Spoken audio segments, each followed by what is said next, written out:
Welcome to today's brand origin deep dive. You've heard of Google Glass, the revolutionary, often misunderstood wearable tech that seemed poised to redefine how we interact with the world, only to recede from public view. But do you know the story behind its audacious birth?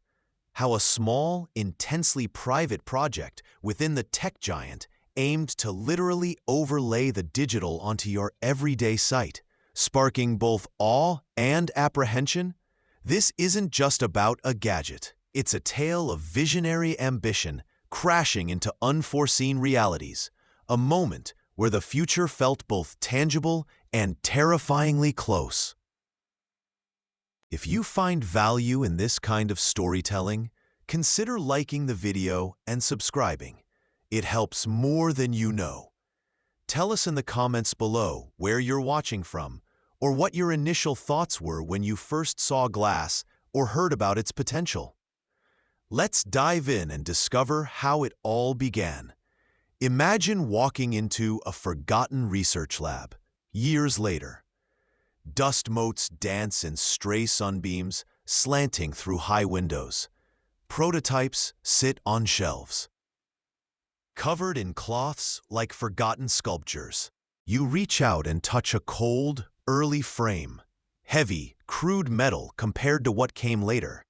You follow the faded lines of schematics tacked to a wall, the air smelling faintly of stale coffee and old paper. This is where the impossible dream began, a flicker of augmented vision conceived in secret. You feel the intense secrecy, the almost naive belief that they were building the future, blind to the human and technical complexities ahead. This initial, isolated development phase was the first major milestone, a singular focus on the how, not fully the why or who. You see handwritten notes detailing quirky early interface ideas, sketching a world overlaid with data. A low electronic hum from the devices, a constant, subtle presence. Brand historians still debate whether this initial isolation bred intense focus or a critical detachment from the real world. Building on the intense internal development we just explored, we shift to the stage. You're there, in the auditorium, bathed in harsh stage lights, as cameras flash incessantly. The air crackles with anticipation for the reveal. And then you see it, the first Explorer edition. Its sleek, almost alien design of polished titanium catches the light. It feels futuristic just looking at it. Immediately, you hear the gasps ripple through the crowd, followed quickly by a wave of confused murmuring. Excitement is palpable, but it's undeniably mixed with uncertainty. The brand takes its first bold public step, announcing the Explorer program, putting this revolutionary device directly into the hands of eager early adopters. The high-flying anticipation of the development team suddenly collides head-on with the public's nascent curiosity and unease. Then comes the command that would soon become iconic, and later, a symbol of awkward intrusion. OK Glass. Initially presented as empowering, a seamless interface. Analysts continue to question if the Explorer program was truly designed to gather feedback or primarily to generate hype, especially given the immediate public reaction. One subtle detail: the camera, perched just above the right eye, almost immediately signaled its potential for recording, sparking early whispers you could hear in the lobby afterwards. These aren't just questions about tech. They're hints of the privacy concerns and social awkwardness the developers hadn't fully anticipated. Building on that initial splash, the story takes a sharp turn. Suddenly, the conversation isn't just about what the tech can do, but what it represents. You step into the online forums, and the air is thick with a new kind of energy. Not awe, but anger. The term glassholes emerges, a nasty little nickname that sticks like gum to a hot sidewalk. You walk down streets, and people recoil, whisper. That slight glare from the screen feels less like innovation and more like an accusation. You feel the weight of public judgment, amplified by media sensationalism, painting users as intrusive, rude, even creepy. The brand isn't just facing criticism, it's under siege. Its image is contorting in the public eye, shrinking from visionary tool to social pariah. The core brand element here is precisely that infamous Glasshole moniker and the resulting social stigma. It's a visceral reaction, a collective discomfort with being observed or feeling observed, without clear consent. One quirky detail from this era: early users reported strangers sometimes physically trying to knock the device off their face, a bizarre manifestation of public anxiety. The emotional shift within the team is profound. The early excitement curdles into deep brand humiliation. Their visionary product, meant to enhance reality, becomes a punchline, a symbol of tech arrogance. The symbolic thread of the camera lens, once a hopeful aperture, is now potent and menacing, perceived not as a tool for capturing life, but as a weapon of surveillance. Analysts continue to question the reasoning behind the company's initial silence and perceived indifference to this burgeoning public relations crisis. Inside the company walls, conflicts surface. Debates about ignoring, fighting, or conceding to this powerful negative narrative begin to simmer. You enter the quiet aftermath. Building on the previous phase where the Explorer program faced public scrutiny, the showrooms are now empty. The online forums, once buzzing with early adopters, now silent echoes. You hold a now discontinued consumer unit, its smooth frame feeling suddenly heavier, feeling its swift obsolescence. This is the difficult decision made real. Google pulled Glass from the consumer market in January 2015. Behind closed doors, the internal post-mortem began. What went wrong? Was it the price, the privacy backlash, the lack of a killer app, or simply that the world wasn't ready? Analysts continue to question the reasoning behind keeping the Explorer label for so long, potentially alienating a broader market. The consumer dream, once so vivid, was officially shelved. Yet, in the quiet retreat, a pragmatic pivot was already underway towards enterprise solutions. The brand core shifts dramatically. From a symbol of consumer luxury and futuristic whimsy, Glass transforms into an industrial tool. This is the genesis of the Enterprise Edition. Sensory details reflect this change. The silence replaces the initial hype.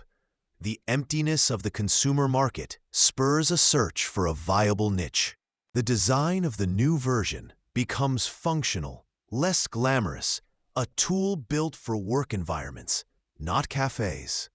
The emotional shift is palpable. From public defeat and retreat to a pragmatic, almost desperate search for a place where this technology could truly thrive.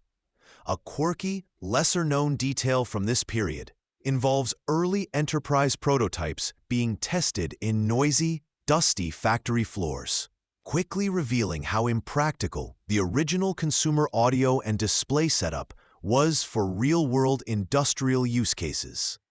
The symbolic thread here is a discarded or ignored user manual for the consumer version, lying forgotten like the original public-facing dream.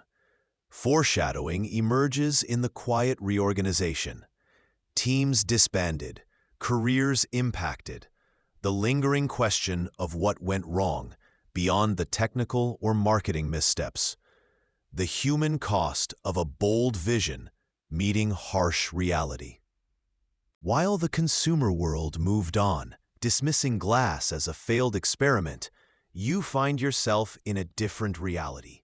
You're on a factory floor, maybe a massive distribution warehouse, or perhaps the sterile, echoing silence of a research lab. Here, glass didn't die. It simply went underground. You witness workers, engineers, and technicians wearing a device that looks like glass, but isn't quite. It's bulkier, more rugged, the Glass Enterprise Edition. This isn't about style anymore. It's about utility, efficiency, and function.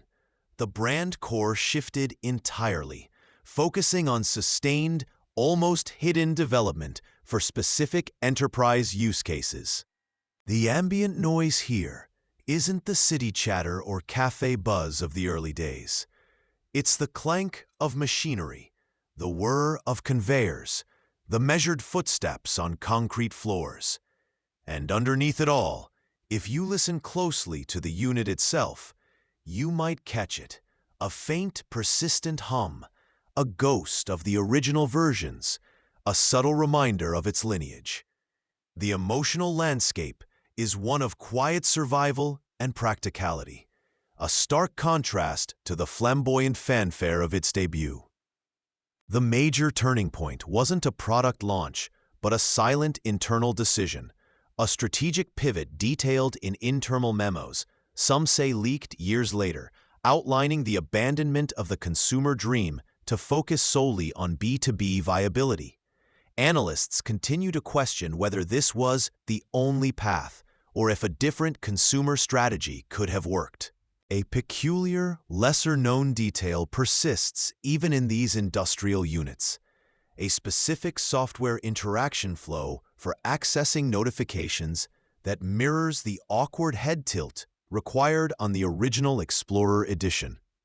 A quirky echo from its past life that engineering teams simply never prioritized fixing for enterprise users. It's a scar, a digital fossil embedded in durable plastic and metal. You arrive at the end of the journey, the narrative arc complete. Google Glass, once a shimmering symbol of a utopian future, sits now primarily as a tool in warehouses and factories. This transition marks the ultimate turning point, the shift from consumer aspiration to niche industrial application after its very public rejection. Remember the Glasshole era? That awkward cultural moment where wearing glass became a social faux pas? That's the heavyweight cultural legacy it carries, whispered in tech circles as a cautionary tale. Brand historians still debate whether the initial consumer launch was fundamentally flawed or simply ahead of its time. Its story forces uncomfortable questions. What does it tell us about the delicate balance between innovation and human acceptance? Does the persistent hum of its ambition finally fade, or does it linger in the background of every new augmented reality dream you see pitched today? Are there forgotten archives, perhaps filled with earnest, even naive design sketches showing off features that would horrify privacy advocates today, hinting at deeper truths about ambition colliding with reality? The story of glass isn't just about a product that failed in one market. It's about a future we glimpsed, recoiled from, and are perhaps still fundamentally afraid of. The physical object of glass gathers dust on a shelf, a relic, but the questions it raised about what technology we welcome into our personal space, and at what cost, remain very much alive. The echo isn't silent. It's merely changed frequency. So we slow down now, taking a moment to absorb the full arc of this fascinating journey. From those audacious early experiments fueled by pure potential, through the dizzying heights of hype, the crushing weight of public misunderstanding and backlash, and finally, the quiet pivot to practical, behind-the-scenes utility. The lessons learned from Google Glass are profound.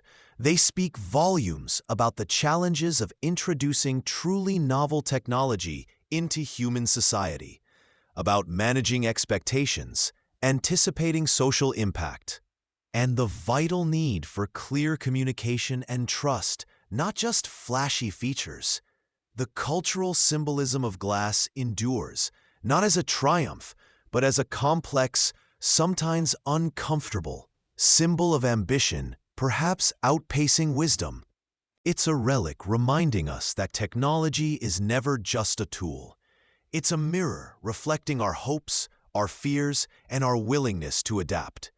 Its legacy isn't a simple binary of success or failure, but a rich tapestry of what happens when innovation runs headfirst into reality. It paved the way for future AR endeavors, even as it served as a stark warning.